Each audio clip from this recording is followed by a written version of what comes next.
introduce the lead items. Thank you, Your Worship. We're reversing items 6A and 6B under delegations pertaining to agenda items to put Mr. Hansen's first and Mr. Gogo second. We're adding item 6C, delegations pertaining to agenda items, Mr. Rolf Shield regarding Mr. Gogo's Christmas tree sales.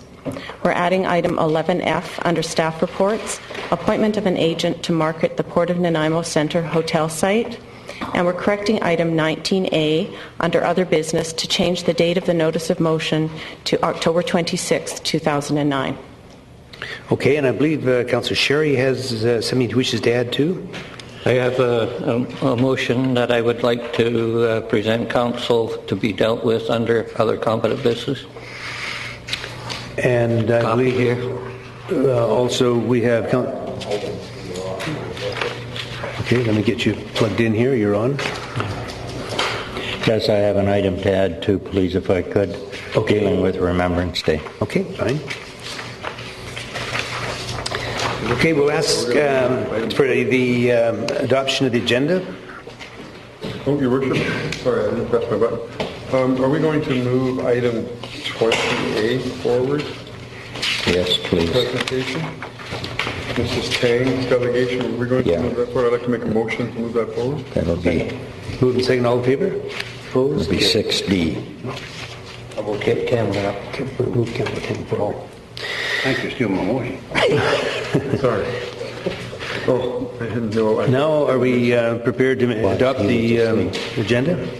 Move and second, all in favor? Opposed? Carried. And adoption of minutes. Move to circulated. Second. All in favor? Opposed? Carried. Start with the presentations, and maybe we'll call on Councillor Sherry. Did you have something that you wanted to bring up? Mr. Chairman,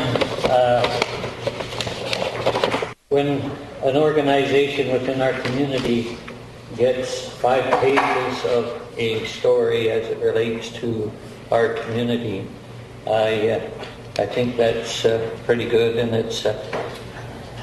I'm going to call on Jean-Michel Hansen to come forward to present His Worship a copy of what they call CQ Amateur Radio magazine. This is an international magazine where Jean-Michel has been the publicity person for the Nanaimo Amateur Radio Club, and he's done a terrific job on it. And he might have some other comments. I'm pulling rank on him. He wasn't aware of what was happening here this evening. Because I think like the mayor and I have conflicts of interest because I belong to the Amateur Radio Association. The mayor's involved in the Bathtub Society, and this is a terrific deal. So, Jean-Michel, if you want to present this to the mayor, and any words.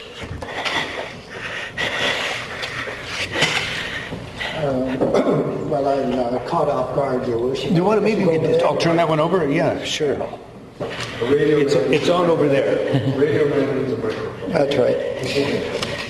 Well, thank you very much, Councillor Sherry, and you did catch me seriously off guard. I wasn't expecting this. Your Worship, we were asked to prepare some material for an article to appear in the Amateur Radio Communication Technology magazine called CQ, and it appeared in November 2009, this month, and it features the work of the Amateur Radio Club here in Nanaimo called NARA, the Nanaimo and Amateur Radio Association, and it has to do with our involvement with the tub races and the bathtub race, and so it's my pleasure to give you a copy of this, and you can see there's our article, and it's 5 pages long. Thank you very much. I appreciate that. That's 5 pages. Very impressive. Thank you very much. You're Appreciate welcome. your time. Thank you very much.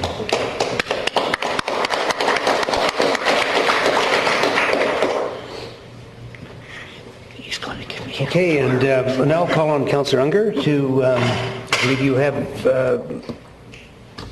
something you want to bring up.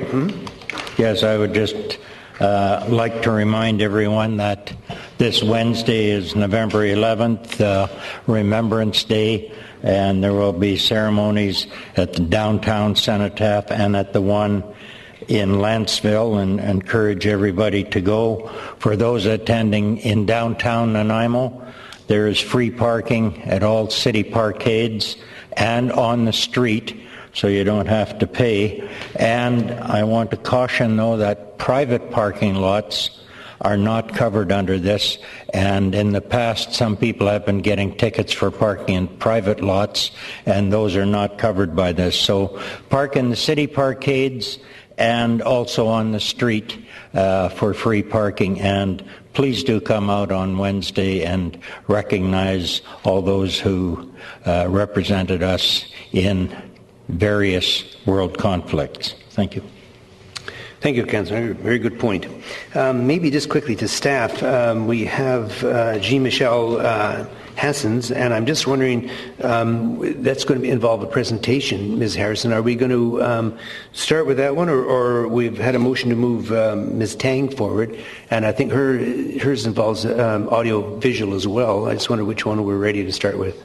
My understanding is that we would be starting with Mr. Hanson's, okay, and moving to Mr. Gogo, Mr. Shield, and then end with Ms. Tang's presentation. Tang, okay, fine, thank you. So we'll start off with that, and Mr. Jean-Michael Hassens, Nanaimo Area Land Trust, to request a letter of support from the City for Nault's proposed Departure Creek revitalization. Welcome, sir. You have up to 10 minutes.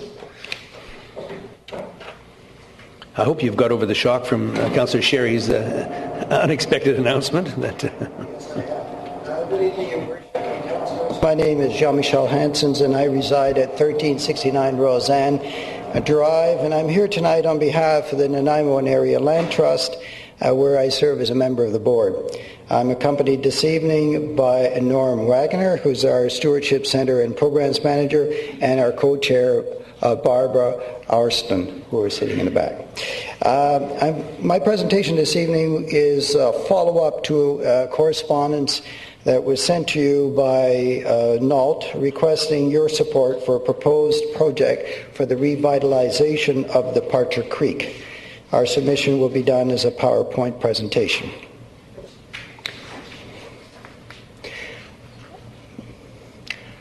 So what we're seeking is a letter from you in support of our application to the Federal Eco Action Community Funding Program for the revitalization of Departure Creek. There's a few quick facts about Nault. I think that most everyone here is familiar with the organization. Nault's programs include a variety of things, including conducting land acquisition campaigns, which you're familiar with, I'm sure, and also a variety of stewardships programs, and the stream stewardship is one, and that's what I'm going to be talking about.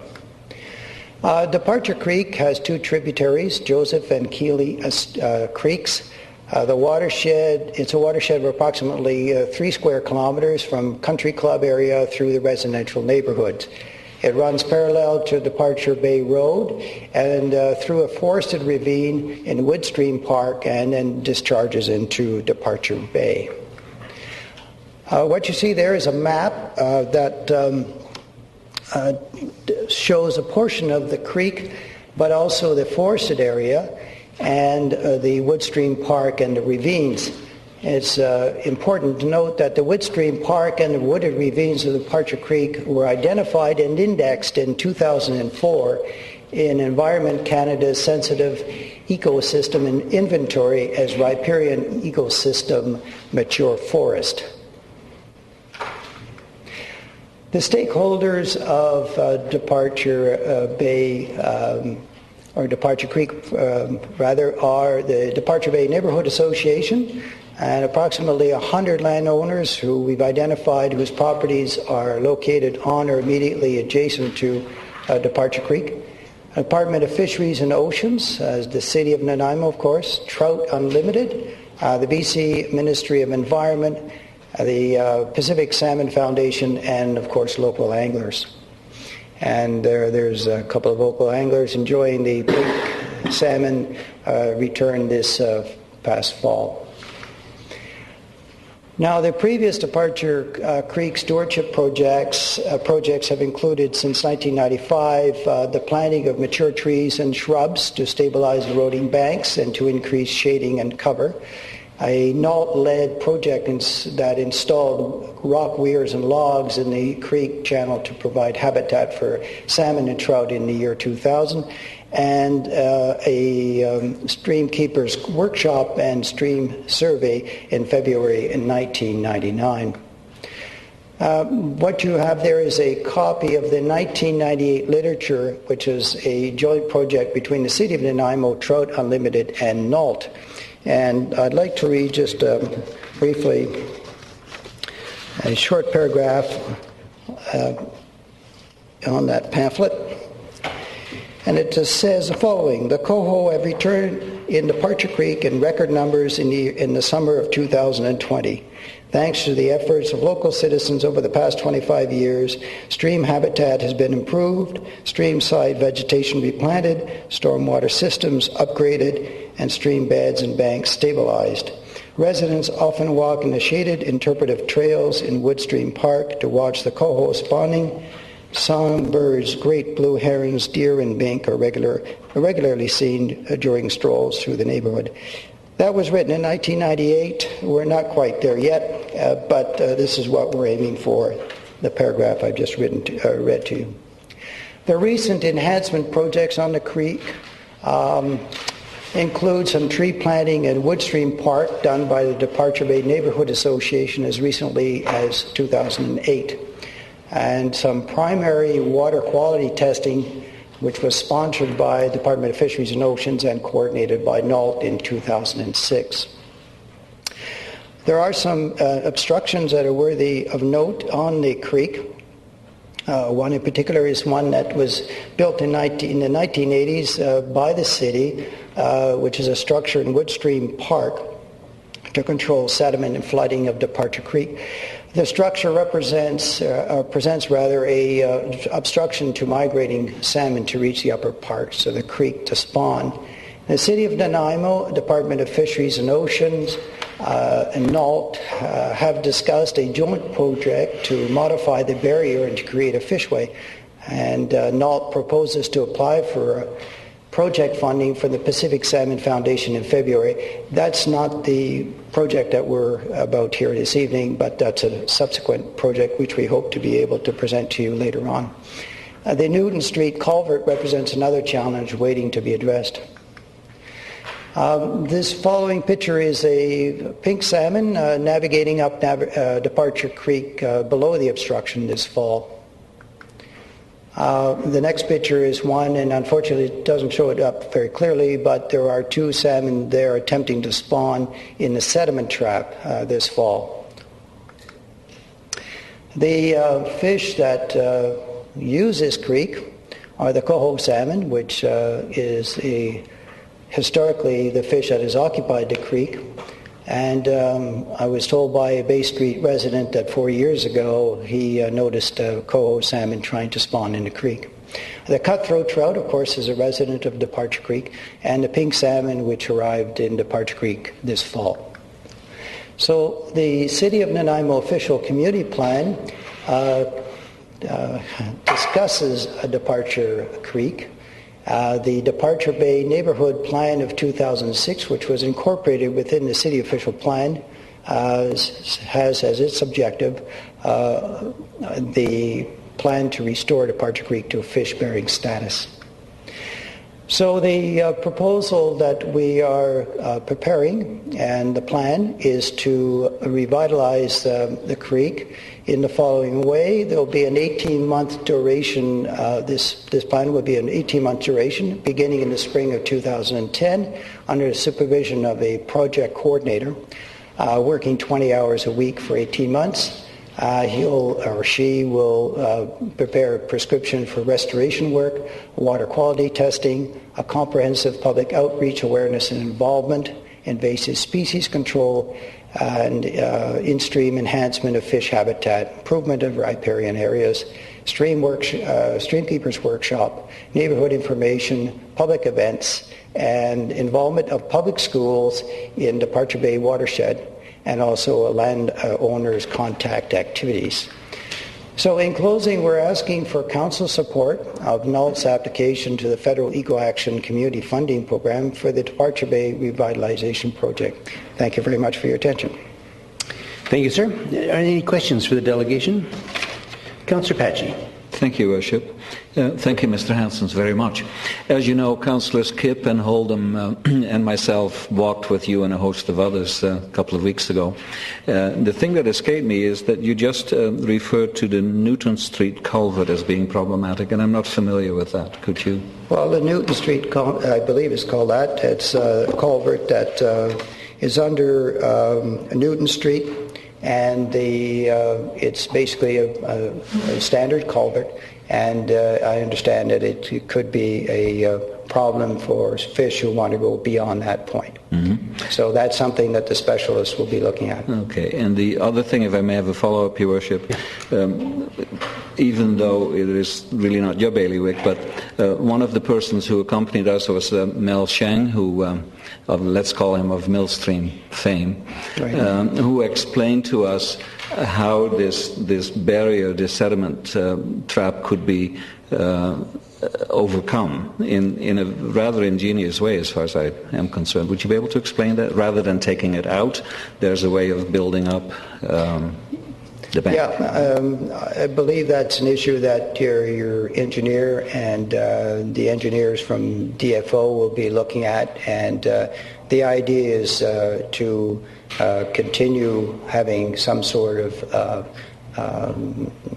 structure there to prevent flooding and debris coming down, and at the same time accommodate the fish. So it looks like that's what they're going to be looking at.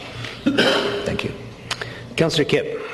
Thank you, Your Worship. And first I'd like to thank NALT and Namur Land Trust for the work that they do in the community and have done over the years. The second one is just the point for Councillor Padgett. The Newton Street, the intersection where it cuts across into the road, when we studied where the T comes in and actually street water comes down, was going directly into the creek, was the part that we're talking about, where there's direct flood inundation off of the pavement into the creek, and that's the one they talked about as the Newton Street connection. But again, I appreciate the tour that we had and the knowledge that was had and the work that you're doing with. And there's no real direct funding request from NALT for this.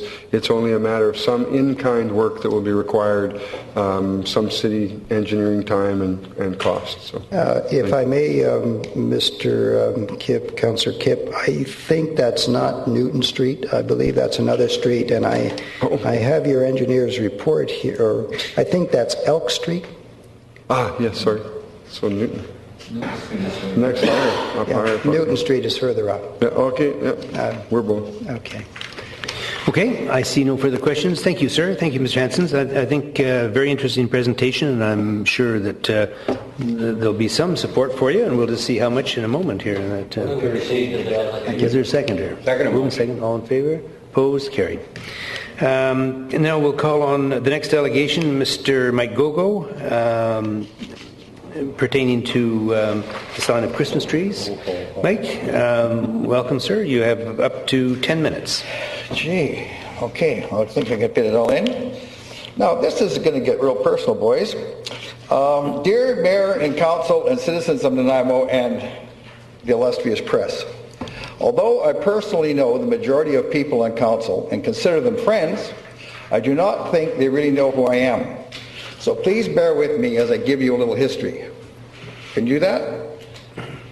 Good. Well, the timer's on. Yeah, I understand. Let's get your attention. That whereas the Carmanah Valley has all the attributes necessary to make it a world-class park, any decision on the future of the valley should be delayed until a study has been carried out and will explore the economic potential and development of the valley as a world-class tourist and recreation action. After considerable discussion, the motion was unanimously passed. Now, this was a meeting in 1990, April 6th, where I fielded this motion, and it was seconded by Lloyd Watson Evans of the South Island Woodlot Association, which I belong to. Armed with this, I contacted the Western Canada Wilderness Committee and donated and delivered all the material necessary to build a trail into the area so that the public could gain entry. The rest, my friends, is history. We now have a world-class park that contains the tallest spruce trees in the world. And I honestly believe if I hadn't done that and got that woodlot behind the Western Canada Wilderness Committee, that would be a valley of stumps today. And I came up and found out that the province would receive less than $400,000 in compensation for that whole valley of timber after the logging companies got their allowance for road construction. A madness. So now we have a park, and I'm proud to say that I was the driving force in it. A few years ago, the Nanaimo Regional District was flaring the gas off at the garbage dump into the air, and to their credit, they asked interested parties to propose a method to eliminate this pollution by creating a system where the offending gas could be utilized and be fed into a generating system that would allow the creation of electricity. The contract was awarded and the project began, but it fell short of financing as the project required more funding than was originally projected. The federal government was approached, they turned it down.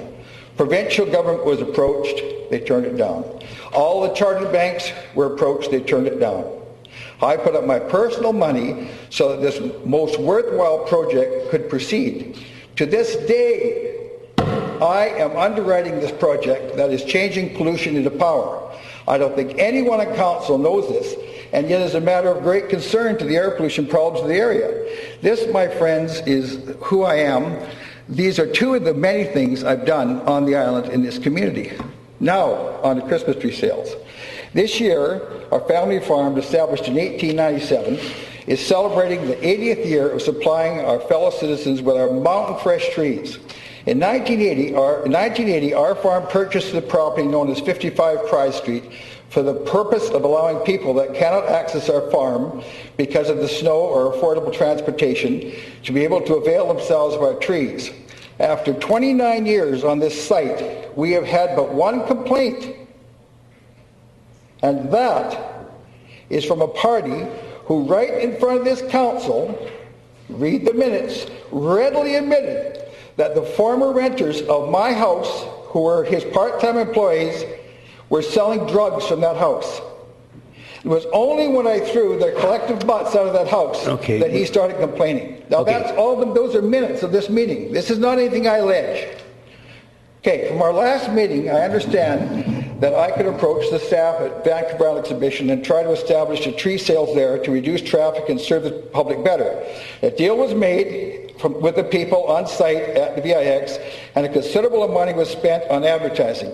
We were informed by VIX staff at a later date that we would not be able to sell trees there if we maintained our Pride Street location.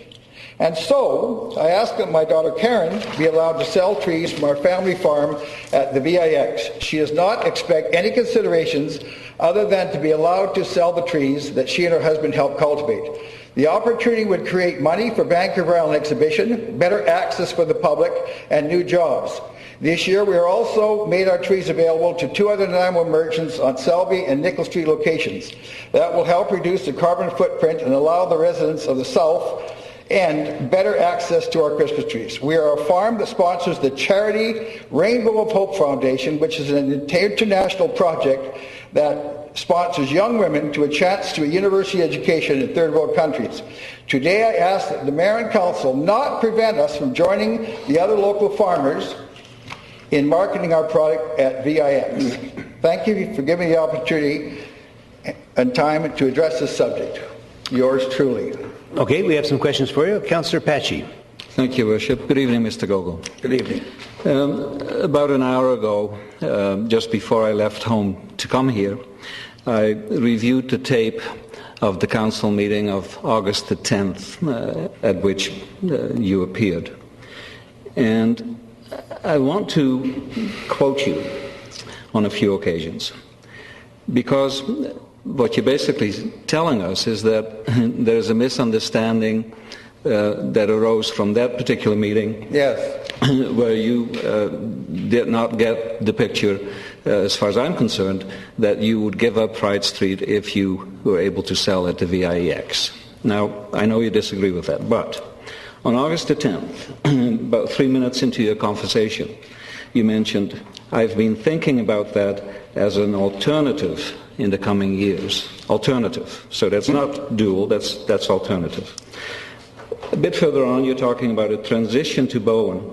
We'd like direction from city and from staff to do that. Then you mentioned partnership with the city. I know how to keep my end of the bargain. I hope you'd keep yours. The exhibition park, we need a home. Those are 4 quotes out of your own mouth. Yes. And I have great trouble understanding, Mr. Gogo, that there is a misunderstanding arising from your appearance here on August the 10th that would lead you or anybody else to assume that giving up Pride Street was not part of going to the VIX. And I'd like your comments on that. Yes, certainly. I mean, first of all, a person establishes a lot, buys a property, and keeps it for 29 years and pays large taxes to build places like this, monument to stupidity. And they pay all these years, and they've got, in fact, a good thing that's going on since 1897, put our heart and soul, our money into it. And why would anybody in the right mind shut that down on a chance that why have to deal with you people in the future? I mean, we would gladly go to the VIX. The people out there loved the idea of it. They were all over it. But if we start it up for a couple of years and we can siphon business from Price over there, and once we can get a 10-year lease or a 15-year lease, and keep in mind, at no time do we expect any franchise or any special privileges, only the ability to set up next to anybody else. We will take on any and all competition. Why would a person shut that down? It would be ludicrous to shut that down and go to a place. No matter how much publicity you have or how good the location, every new Christmas tree lot is deader than Elvis for the first couple of years. Mr. Gogo, I'd venture to say to you, if you had said that on August the 10th, you wouldn't be here today. We wouldn't have this problem. You know what? I thought it was a given. Any businessman that knows what could read a clock will understand nobody's going to shut down a legal entity to go under something unknown. That is not the impression that was given to the council or to anybody else. That I want to apologize for. It's simply a matter of interpretation. To me, alternate means you can go here or you can go there. Alternate, if you look at the phone in the dictionary, alternate does not say shut down a good business so you can take a chance. Okay, and you want to address the council, please? Yeah. The council's on this side. Yeah. Okay. Your Worship, if I may have a follow-up question, please. And I want to direct that to staff. Well, by the way, weren't you the guy that asked me that we should make appointments with people to sell Christmas trees? No. Did you review the tape? No, I'm not saying that at all. I am just holding you to what was said on August the 10th. Well, one other thing was said by Mr. Scholl is that he said... let me say this, because you brought up the subject. You brought up the subject. I am not talking about Mr. So I should be able to speak to the subject. He said that he knew they were selling drugs. Does the council not want to hear about people selling drugs? Okay. Are they pro-drug dealers? Okay, I think you're getting out of order, okay? Your Worship, may I have my follow-up question to staff, please? I understand, Mr. Swaby, that the legal non-confirming status was granted to Mr. Gogo in 1993. And I believe that is based on the assumption that the volume of the business stays the same. If that is the case, do we have a handle on how the business has increased from 1993 to 2009? And is that a factor in continuing with this legal non-conforming status? Your Worship, through to Councillor Padgett, certainly the granting of a non-conforming use, the way that the Act reads is that it can't expand beyond its use at the time it was granted the non-conforming use. That would be Council's determination if you wanted to review the business license on that basis. I believe the only information we have at this point is from Mr. Gogo at the last council meeting that indicated the sales over the last number of years, which didn't increase substantially, I don't believe. We'd have to check on that, though. No, I'm making a comparison between 1993 and now. Mm-hmm. Do we have a way of finding out? Only through Mr. Gogo's sales. It would be the only way that I'd be able to find out. Okay, Mr. Gogo, then to you. Do you have records of... they were provided, Mr. Recollection, they were provided to you. I provided them before this last meeting. I had all the sales from every year. I would like to see them from 1993 Well, you've already been provided with them, so if you're good at recollecting, you can find what I presented to council. I haven't seen them. Oh, they were given to you by the staff here. Everyone got a copy. If that's the case, then we'll find out. Thank you, Your Worship. Well, by the way, what's wrong with expansion? Just a minute. What's wrong Just with a minute, expansion? Mr. Gogo. If you want to stay, you can listen to us now, or else the meeting's over for you. My question was Mr. Councillor Kipp. My question was answered. Okay. Thank you. Councillor Sherry. Well, Mr. Chairman, I guess I was fortunate I wasn't here on August the 10th. Okay? But when I come back and I seen what was on the agenda, I was very curious as to exactly what went on. And the impression that I've got was the understanding of the council that you were given the option to go to the park to set up your wares for sale. And Pride Street was closed down. Okay, that's the impression that I've got. And they asked me, did I support that? And I said yes, because it's a much better and a higher profile location, because all you have to do, and you've been around town a day or two, is to go out there and see how the farmers market is, how that's growing out at that place rather than on the side street. So as far as I'm concerned, the decision was made that it was one or the other. Councillor Holden. Thank you, Your Worship. It was very clear to me that what you were suggesting on August 10th was to move your operation from Pride Street to VIEX. And I'm surprised and a little disappointed that we're now talking about whether you can have both. This is truly an either-or situation. You have one or the other. You can't have both. You can have other commercial sites, and I was hoping that you would look at moving from a residential site to a commercial site at some point as the business expanded or as it became more successful. You might remember that some time ago, some years ago, one of the home-based businesses that took advantage of the bylaw for home-based businesses was an apparel outfit, an apparel operation in Lindburn. That became a very successful company, and as soon as the house that it started in could no longer accommodate it, that proprietor moved his business out into a commercial area and eventually sold it. The point is, home-based businesses, and that's the clause you're operating under on Pride Street, is supposed to be a kind of incubation for businesses that grow up. Once they grow up, they should move out. So that's what I was hoping that you were offering to do on August 10th, and as I say, is it the case now that you're not offering that at all, but trying to get several sites? Okay, let me make it perfectly clear, as Richard Dixon would say. Give me, and like I say, once again, no franchise, no special favors. Give our family farm, established in 1897, give us a 20-year agreement to use the VIX, and in the year 2011, I will shut the other one down. Okay, so now you're negotiating. We can't do that from here. You can't negotiate? Well, I am wasting my time. Thank you for yours. Can I just say something, please? I just want to make it Well, clear. if you're really quick, because you're 5 minutes over the allotted time. We've been through this time. We've got other people want to speak, okay? Now, the next delegation is... Oh, yeah. Seconder? All in favor? Opposed? Carried. Mr. Rolf Schild. Mr. Schild, if you're present.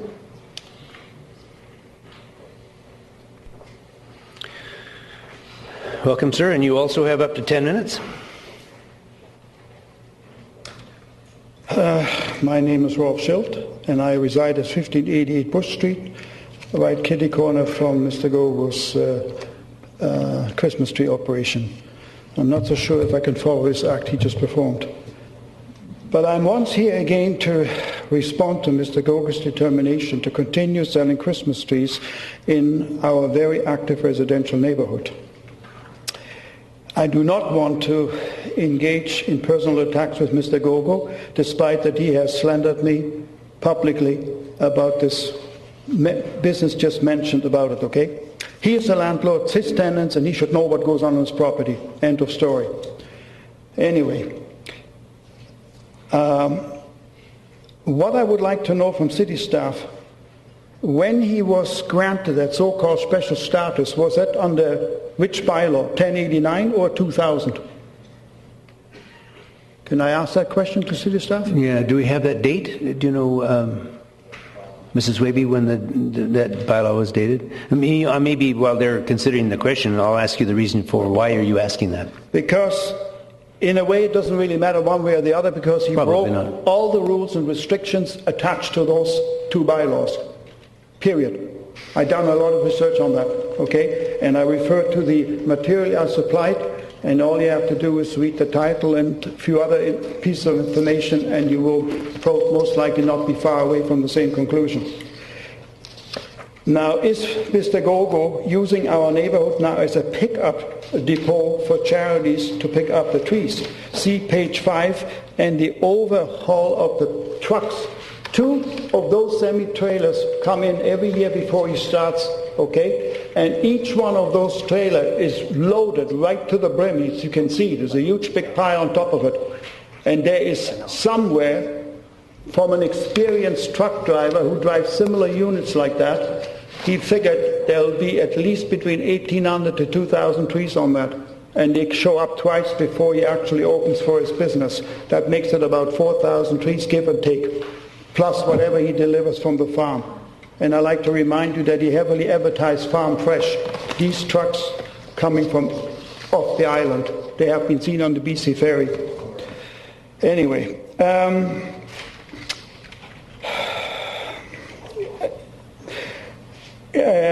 there is a lot of contradictions what he has said between August the 10th and what he sort of always shoots off the hip, what he says, because he has given an interview I believe in early 2008, to a news reporter by the name of Joe Peranton, in which he readily admitted that he sold at that time approximately 5,000 Christmas trees. Okay? And that the list he supplied for 2006 was 1,330 trees, year 2007, 1,452 trees, and year 2000, 1,385 trees. And that's without, anyway, my personal opinion, that's a bunch of crock. Okay, that's not anywhere close to what he sold. Because I'm seeing it, I witnessed it, I know what goes on there. Now, on the 3rd of, I believe in 3rd month in 93, on page 8 of his submission, Mr. and Mrs. Gogo took all the time to attend seminars held in the United States about home sale business. I just wonder why they didn't simply go down to City Hall and get clarifications what they can do with their property. When they bought it, they knew it was residentially zoned. Okay, it was never meant to be commercialized. Okay. And it says it also I think it says it in the bylaw 1089 or 2000, that this little small subdivision was created for the benefits of the residents to enjoy peace and quiet enjoyment, which he, of course, has for the last 25 years, give and take, trampled on. You know, he doesn't live there. There is no benefits for the neighborhood from him except nothing but mayhem and traffic chaos. You know, and the way the business is now run, it can't get any worse, I suppose. But anyway, Mr. Gogo claims that his trees are fresh farm. Well, if you look at these trucks and so on, you question that. He may have some fresh trees there, yes, from his farm, but the bulk most certainly doesn't come from this area. Mr. Gogo was given special status, whatever, by city staff. And you know, he asked in one of the letters he wants a fair playing field. Where's the fair playing field for the residents who pay the bulk of the taxes there, who have to put up with 5-6 weeks of mayhem, what he creates? Where's the fairness here? You know, I mean, we have rights too. Mr. Schell, let me just ask you a quick question here. You're saying the city gave him special status. What do you mean by that? Well, that is the so-called legally non-conforming. That's basically a special status they gave him. And what bylaw, that would I don't apply know. to anyone, though. But there's a staff gave him that many years ago, because he started... Well, just a minute. The bylaws are established by mayor and council, not staff. Staff simply implicate them. So when you make a statement that special status is granted by staff, that's incorrect. Yeah, okay. I just wonder, because, you know, he has never adhered to any rules or whatever was attached to the bylaws. I mean, otherwise we wouldn't be here today.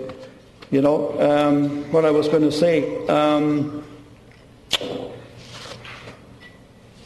Your Worship and Council and Councillors, an injured child or an adult does not care if his farm is 80 or 200 years old, or that his company has an insurance, or that he spends utterly exorbitant amounts of money on advertising his business, okay? The traffic mayhem he has created every year for 5 to 6 weeks is simply unacceptable, okay? He wants a fair playing field. How about giving us a fair playing field for the surrounding residences, okay? We have rights too. But I'm going to close here now, and I'm just going to quote what he said to the reporter when he granted him the interview, and I'm quoting, "I am probably one of the laziest person you will ever meet. My laziness is only superseded by my greed, and I don't think that this neighborhood should be any longer held ransom by the Go-Go's." Thank you, Your Worship. Just before you go, any questions for the delegation? We'll receive the delegation. Second motion. Moving. All in favor? Opposed? Carried. Okay, thank you, sir. Okay, we'll move along. And the next delegation, if she's still brave and here, we'll have Ms. Kamala Tang, please. It's a hard act to follow. Well, this will be a riveting presentation, and it'll bring us all back a warm smile here. So, thank you, Your Worship. Mayor Rattan, City Councillors, ladies and gentlemen, my name is Kamala Tang, and I am President of the Nanaimo Spirit of BC Committee, also known as Team Nanaimo. In less than 100 days, the 2010 Winter Olympic Games will begin. And while the two official Olympic sites are Vancouver and Whistler, and all of the province of British Columbia can benefit from the Games, and Nanaimo certainly has. The Nanaimo Spirit of BC Committee, Team Nanaimo, began in 2002 during the bid process, and Nanaimo was the first city to obtain a mayor's declaration in support of the Games, which was included in the official bid book. Since Vancouver won the 2010 Winter Games in 2003, Team Nanaimo has been raising awareness of the potential benefits of the Games and assisted in bringing over $500,000 to Nanaimo for sports, arts, literacy, and the Olympic Life site on the Diana Krall Plaza. The Maffeo Sutton Spirit Park is also a benefit in the spirit of the Games.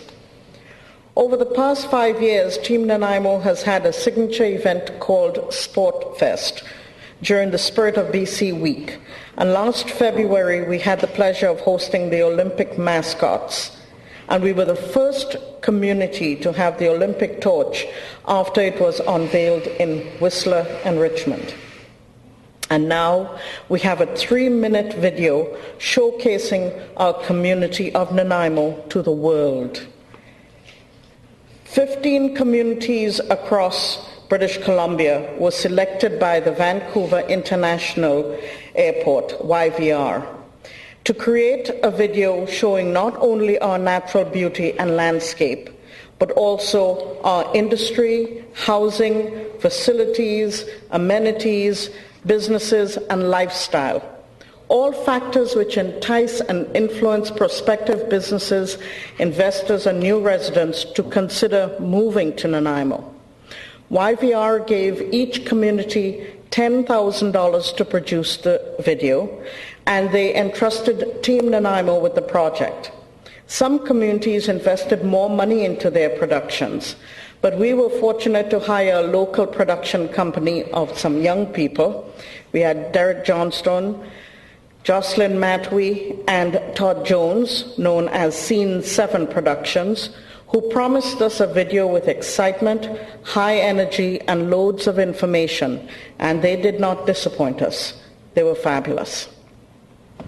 When this video was screened at the Vancouver airport, it received rave reviews, and we continue to get high praise from various sources. Since September the 28th, the video has been playing on selected screens at the Vancouver airport, It's on the YVR website and on YouTube, and will run until the end of March 2010. That's over 6 months. During that time, more than 300,000 travelers will see this video, many of them visitors for the Olympics. I would say that this is one of the greatest opportunities Nanaimo has had to showcase itself, and at no cost to the city. This is an amazing gift for the city, and I hope we will make the best use of the opportunities it may open. Several businesses and numerous members of the community were very generous with their time and facilities, such as Wild Play Park. There were climbers from the Romper Room, Boca at the Fitzwilliam Gate, Woodgrove Mall, the Nanaimo Museum, all at no cost. The only facility cost we had was some rent for some ice time at the Nanaimo Ice Arena. I also wish to thank Joanne Hogan of Team Nanaimo, Nicole Langlois of the Francophone Association, Corey Hostetter and Marilyn Hutchison of the City of Nanaimo Economic Development Office for their support and advice. My sincere thanks to everyone for their enthusiasm and generosity, because for us, this is like an Olympic win. So now let's enjoy this short but exciting showcase of Nanaimo.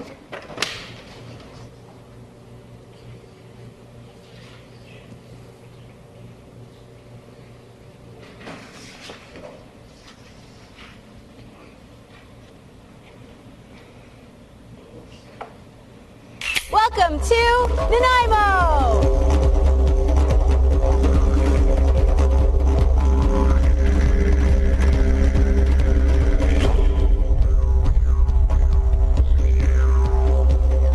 Welcome to Adventure Monday!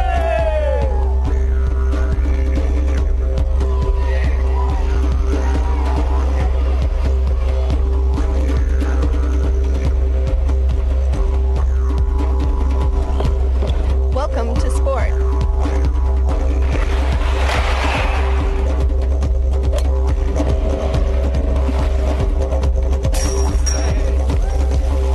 Welcome to family fun.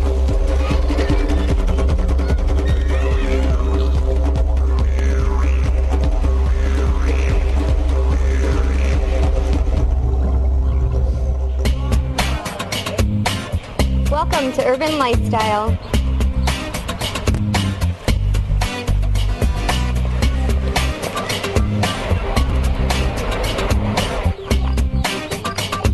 Welcome to nature.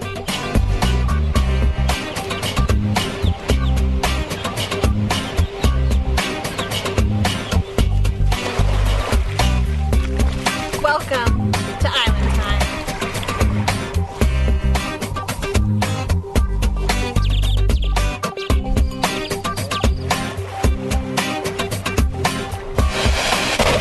RCMCIS, welcome to the traditional territory of the Nanaimo people, sharing the rich multicultural and history of Nanaimo.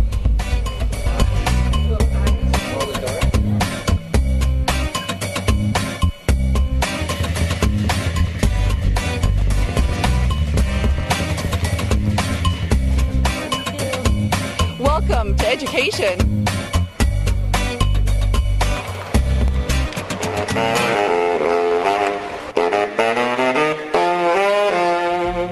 Welcome to entertainment.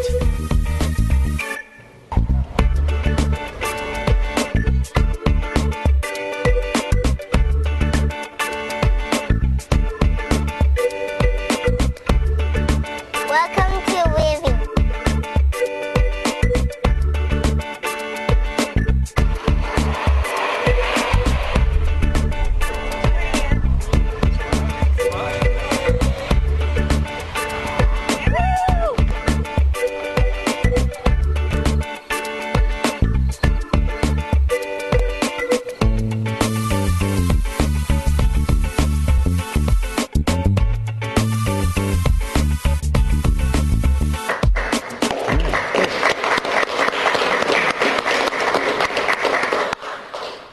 Thank you very much. I hope you really enjoyed this video. Very impressive. Thank you. And now I just want to put a thought in your head and suggest that maybe we could show this video in about the 5 minutes before council meeting starts, so when people are settling in and that, they'd have some other views of Nanaimo, some positive, exciting, uplifting news about Nanaimo to settle them in for the council meeting. Well, that's a good suggestion. We will have to talk to our friends at Shaw and see if they want to work with us on that, but it's a great suggestion. But no, just to do it privately, not over the airways. Just just here? Well, yeah, in-house, while people get everyone down. off on a very happy basis then. Councillor Kipp, did you have something? Yeah, I'd just like to thank Camila for the work that you do for the community too. Again, excellent video. I think it is wonderful, but it didn't look like anybody was working in that video. Everybody's enjoying themselves and having fun. What a great place to live. Isn't that what we do here? Yes, it is. Thank you. Thank you. Good. Thank you very much, Camila. Thank you. Great presentation. We'll receive delegations. All in favor? Opposed? Carried. Okay, in the mayor's report, I just have one quick little item I want to mention, that on during the December 14th regular meeting of council, we're going to have Harmac here to do an audio visual on their accomplishments to date on the turnaround in Harmac's fortunes as a result of, I'd like to think, good management and hard work on behalf of everyone there. So that'll be on December 14th. Commission reports. Parks, Recreation, Culture Commission, amendments to Parks hours of operations. The council move recommendations. Okay, is there a seconder? Second. Okay, for any discussion? Hearing none, all in favor? Opposed? Carried. Minutes of the Parks, Recreation, Culture Commission meeting held September 23, 2009. Move recommendation. Receive the minutes. Moved and second, all in favor? Opposed? Carried. Go into staff reports, development services, and it'll be RA 218 at 5220 Metro Drive. Staff recommendation, that council receive a report pertaining to zoning bylaw amendment bylaw 2009, number 4000.467, which is presented under the bylaws section of this agenda, and 2, direct staff to secure general building design, stormwater, pre-development flows, erosion and sediment control plan, tree protection plan, and community contribution. So move both recommendations. Second motion. Moved and seconded. Any discussion? All in favor? Opposed? Carried.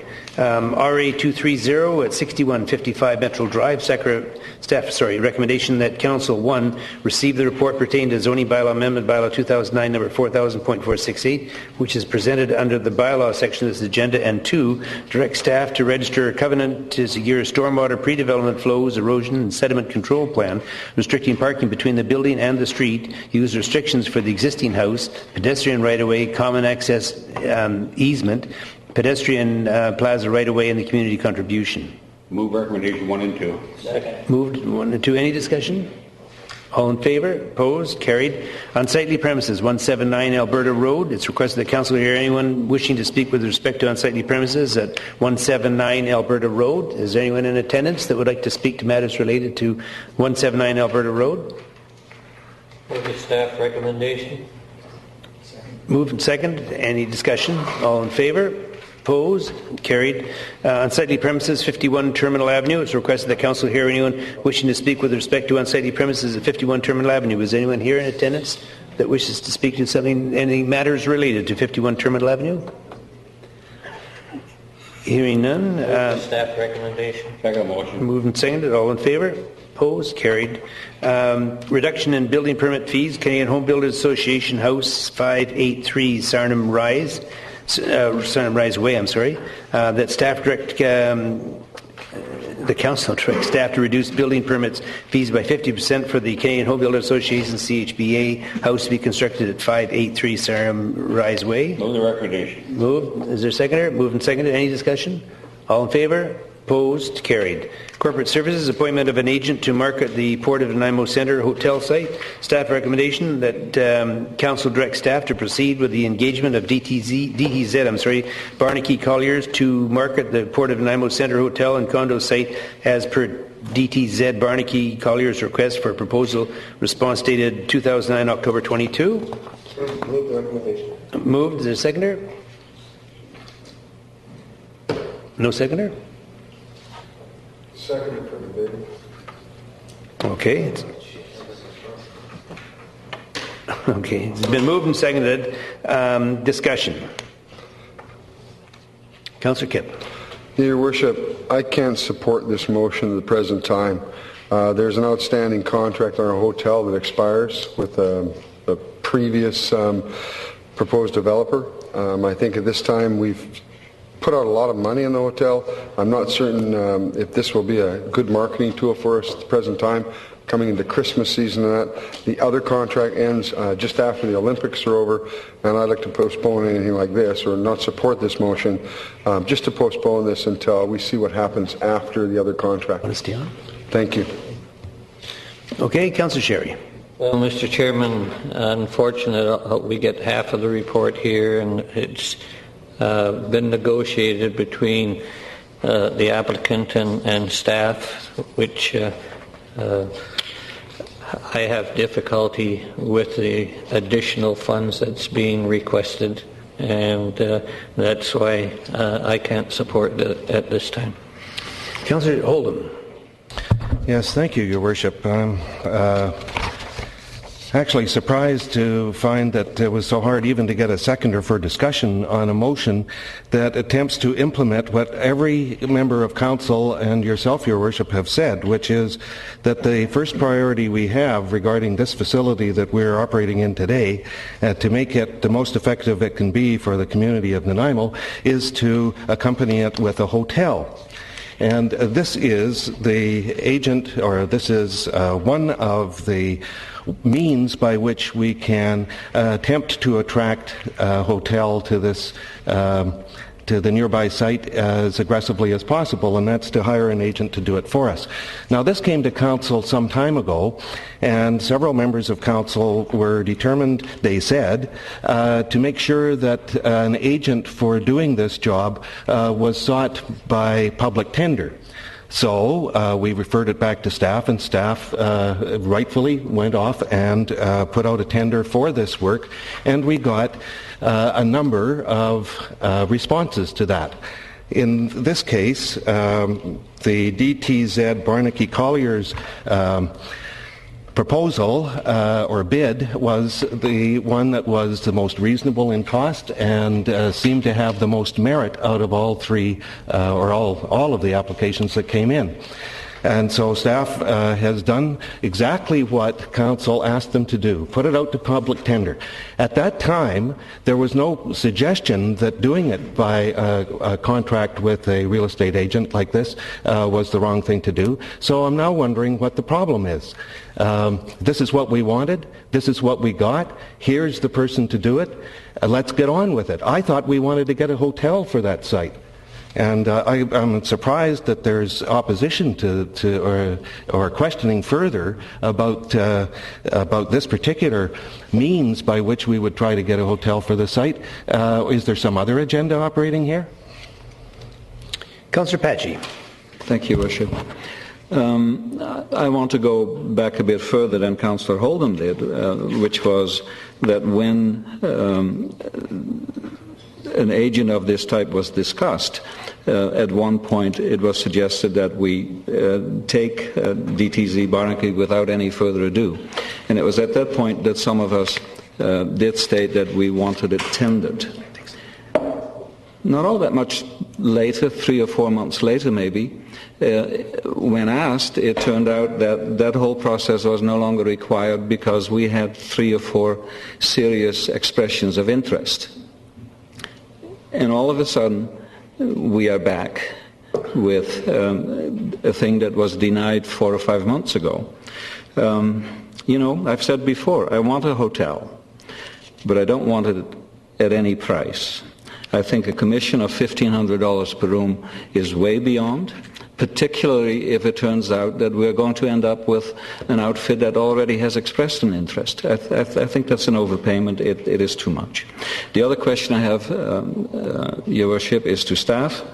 In the report to Council, you do state that funding for this contract is currently available within the existing PNC budget. Could you elaborate on that, please? Let me do that. Your Worship, I can answer that question. The budget for constructing the Port Nanaimo Centre of $72.5 million included some payments to Millennium that have not been made. The payments were suspended at the time the contract, when Council considered whether or not to extend the contract. So those payments haven't been made. In the event that this agent was successful in finding a hotel, there are funds in that budget that have not been spent to date and would be able to fund this. One follow-up, if I may. That still begs the question, what if we end up with one of the outfits that have expressed an interest, then what is the money being spent for? Your Worship, the arrangement with the recommended agent will include a provision that if we're already dealing with a successful company, that the fees would be either there wouldn't be the commission payable at the end. We would have agreement with this representative that he wouldn't be paid the full amount on for a deal that's already we're already talking to. Thank you. Okay, Councillor Unger. Thank you, Your Worship. Yes, I agree. The hotel is number one priority for us. However, I think we have to approach this in a responsible manner. The proposal is for up to $300,000 for a commission, and with as much as close to $100,000 up front. And that's where I have my problem, because we would have to spend that amount of money even as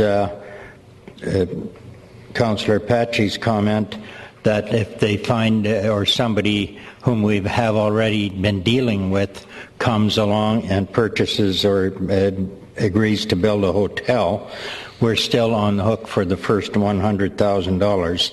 And I think the market conditions very much will dictate when somebody is ready to build a hotel.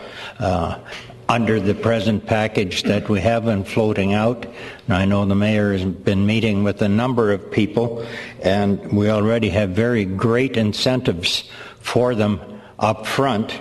And as Councillor Kipp mentioned, let's let this go until we have a clean slate to start playing with, because there's just too many entanglements here for my liking. Thank you.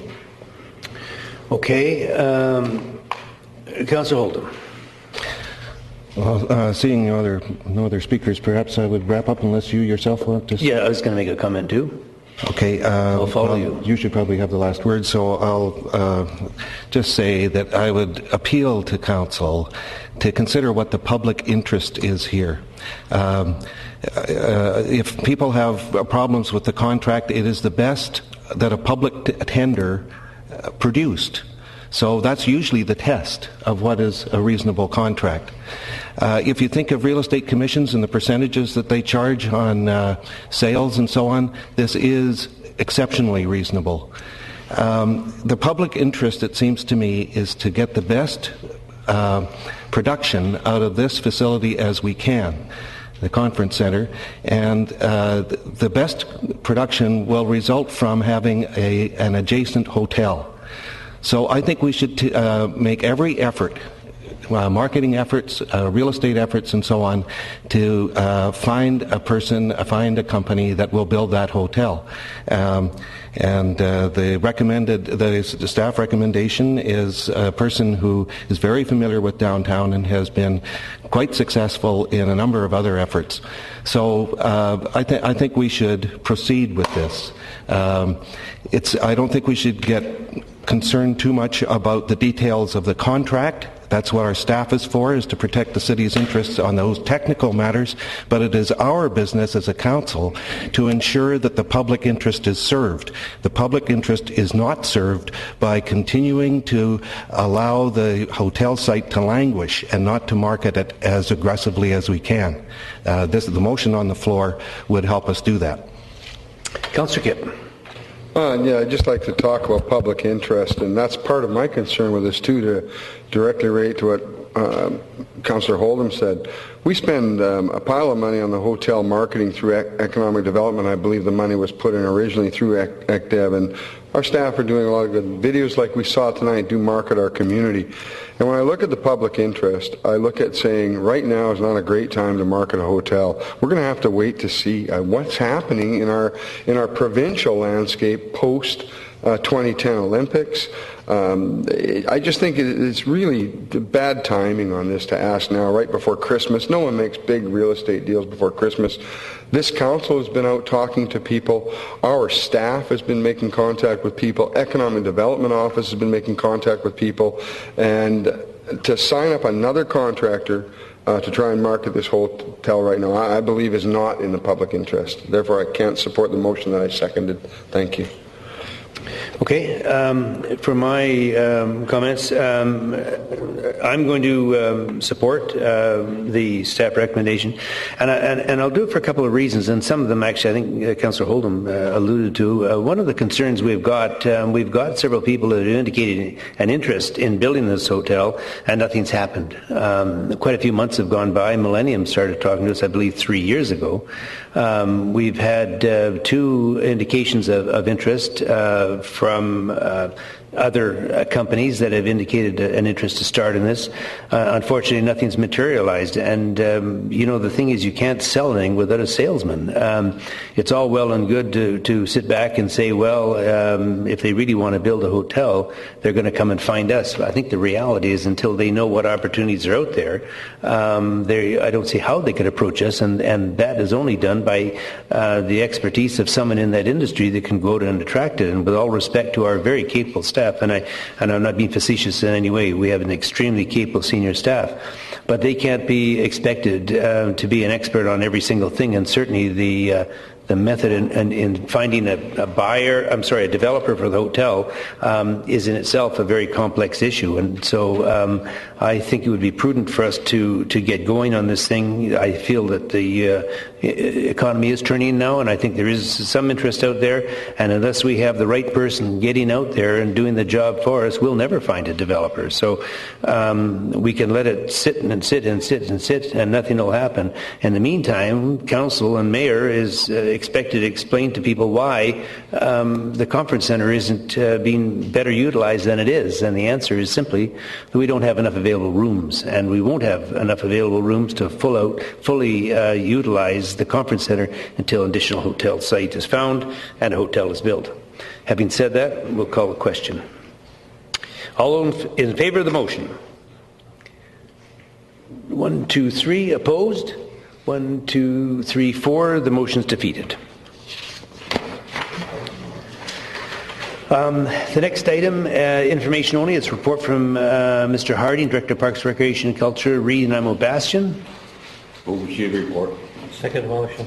Moved and seconded. I just wondered if there's any additional information that we should bring forward, because I think if we can, Mr. Harding, if you would just maybe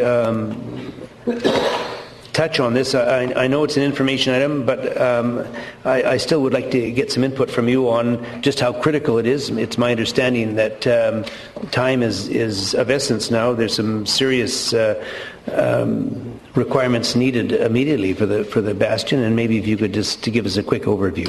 Yeah, it's generally just in regard to increased rot of the building. It's just increased over time for the exposure to the elements, and it was done about 15 years ago. It's just time to redo it again. Okay. Well, there's more details if you'd like to go into it, but can you give us a window? Or how soon? I know yesterday was a good day, but could we? We need to get it done before its opening season next year. So we won't be able to open the building again next year without doing the work. You're actually saying the site is unsafe for anyone to go in? After another winter, the engineers had looked at it and said the prudent thing would be is to get this done before you open it again for another season. So yes, we have to get it done ideally by next May. Thank you, Mr. Harding. Appreciate that. Okay. It's been moved and seconded. All in favor? Opposed? Carried. Thanks, Mr. Harding. Reconsideration of bylaws. Acting Mayor, Councillor Unger, rather. I gotta leave the room on this one. Okay. move that zoning bylaw amendment bylaw 2007 number 4000.410 to rezone parts of 1400 Jinglepot Road and 75 Wakasaya Avenue from single-family residential RS1 to single-family residential small lot zone in order to allow for development of 24 single-family small lots be adopted. Is there a seconder? Moved and seconded. Any discussion? All in favor? Opposed? Carried. I might just before you start, Councillor Unger, mention that Councillor McNabb is absenting himself on perceived conflict. Thank you, Your Worship. I move that zoning bylaw amendment bylaw 2008 number 4000.433 RA 202 to increase the building height at 6340 McRobb Avenue from 15 stories to 20 stories for a maximum height of 66 meters in high-density multiple-family residential high-rise zone RM7 be adopted. Moved and seconded. Any discussion? Seeing none, all in favor? Opposed? We showed Councillor Sherry. Councillor Sherry opposed and balanced at Council in favor. Motion passes.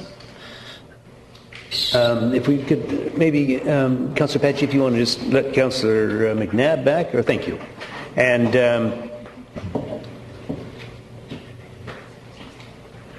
okay, and then if we could continue with item C, please. I move that property tax sale extension of time bylaw 2009 number 7094 to extend the period of redemption for the owner of the property formerly known as Lot 27, Section 9, Wellington District Plan 19085, folio number 07669.680, 288 Castle Way be adopted.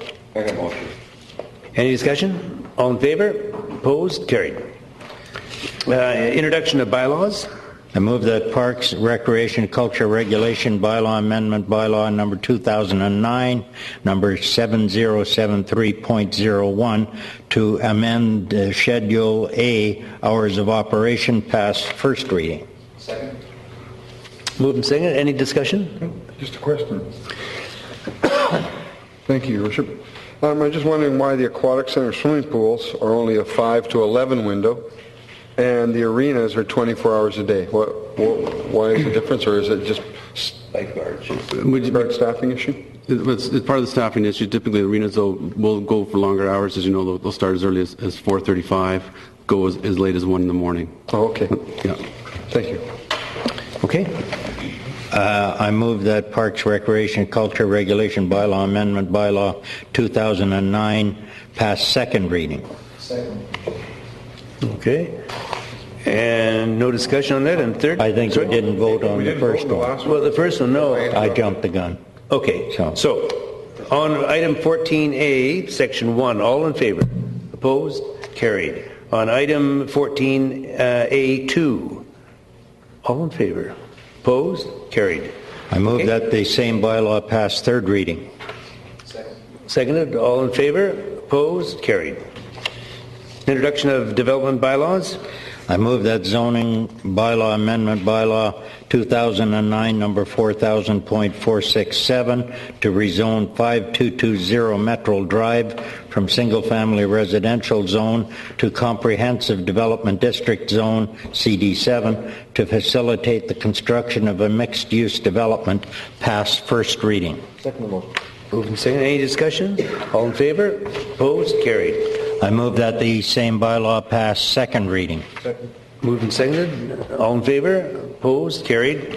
I move that zoning bylaw amendment bylaw 2009 number 4000.468 to rezone 6155 Metro Drive from single-family residential zone to mixed-use commercial zone to facilitate the construction of a mixed-use development pass first reading.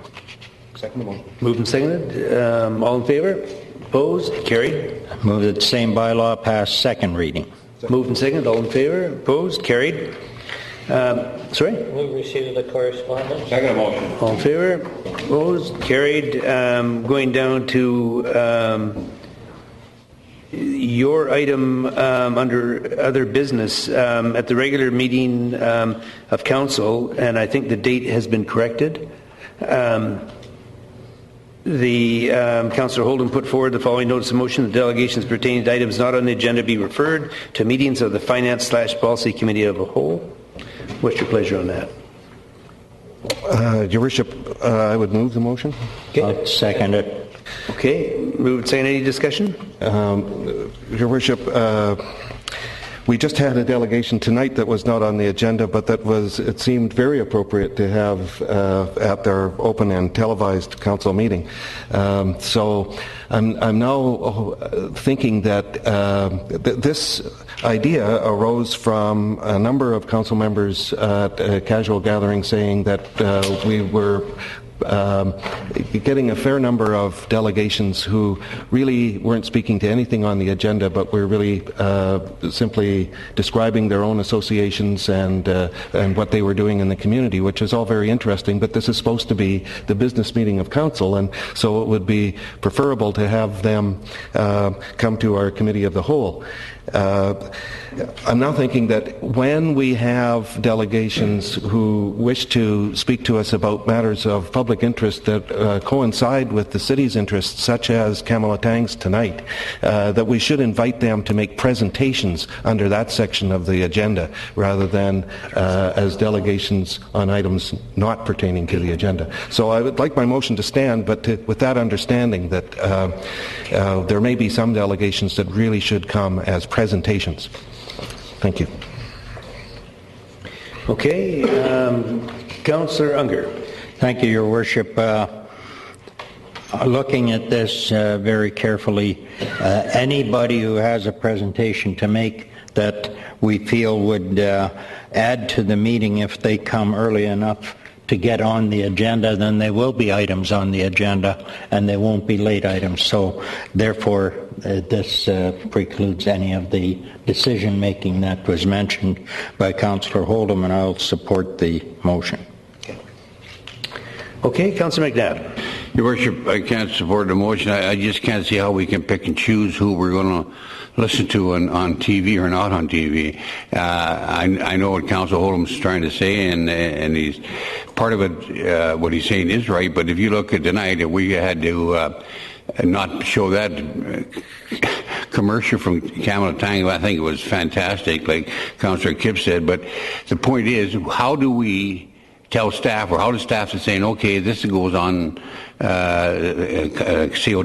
a committee of the whole, or it doesn't? So that's why I cannot support it.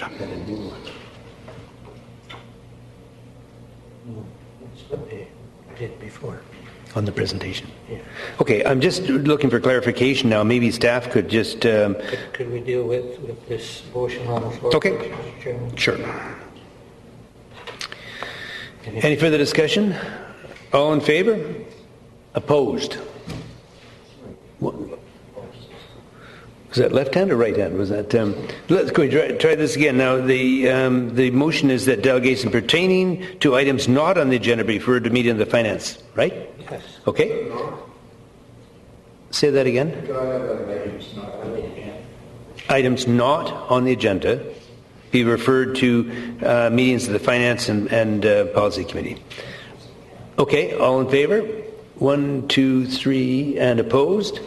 1, 2, 3, 4, I guess. So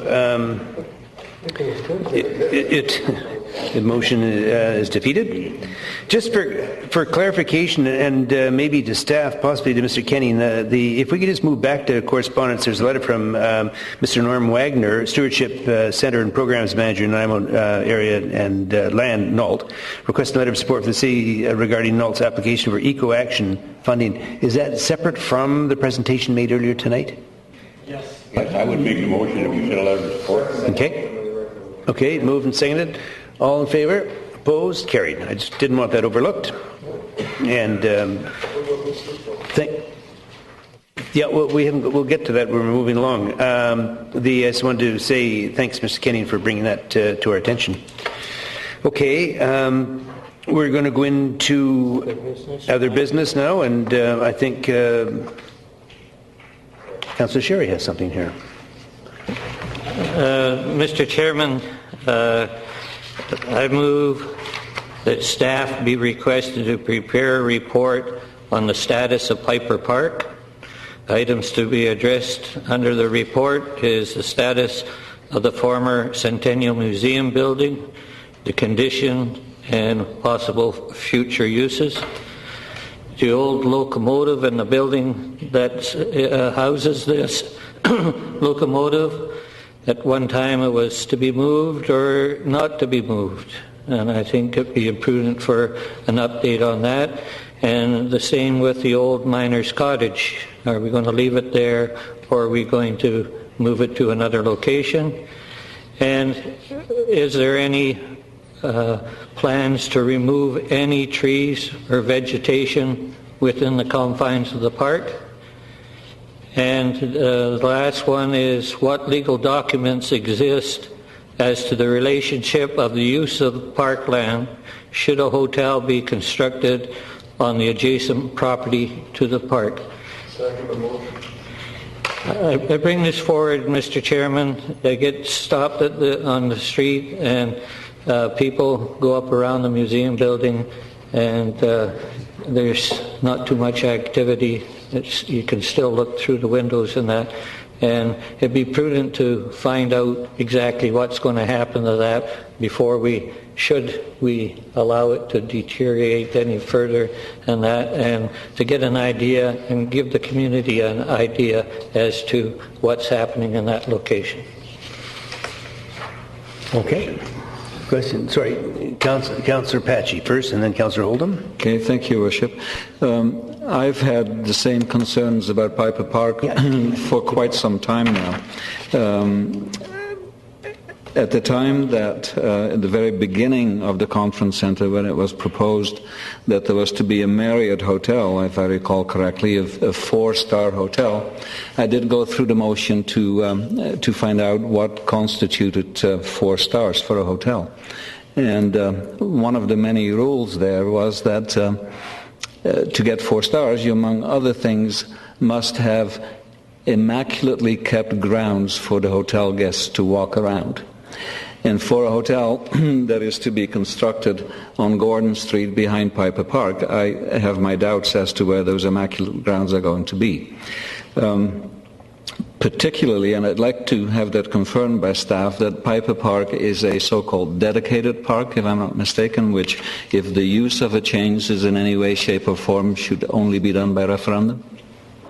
Your Worship, staff believe that is correct, that this park was dedicated by referendum, so any change would have to be by referendum, any material change to the use. Okay. I would think that that'll be part of the discussion. Councillor Sherry moved the first items that staff be requested to prepare a report on the status of Piper Park, and perhaps those items could come out as a result of that report. Councillor Oldham. Thank you, Richard. The motion would include costs, would it, or at least cost estimates of maintaining the building, improving the building, and so on, as opposed to doing something else, such as replacing it?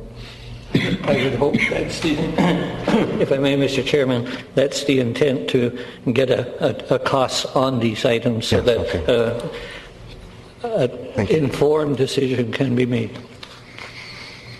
Okay. Councillor McNabb. Yeah, Your Worship, I'd like to ask Mr. Richard Harding about, we are doing some on it now, so if we could make a reply, I'd sure appreciate it, because I know we're working on it right now. Yeah. So Commission and Council also have adopted a planning process. We have not initiated that planning process to date, with other objectives of ongoing. Primarily, we're dealing with McPhail Sutton Park last year through the planning process. So we do have an adopted planning process. We have not proceeded with that to date, though. Thank you. That's why I would hope that through Mr. Kenning and senior staff, that a full comprehensive report is brought forward to the Council. We'll have it done. Okay. It will be done. Question on the motion. Okay. All in favor? Opposed? It's unanimous. Thank you. Now, are there any delegations pertaining to items not on the agenda? No, we use them. Okay, and the next thing is question period for agenda items only. Move we adjourn. Second motion. We stand adjourned. Thank you for coming tonight, and thank you for taking the time in your city's interests.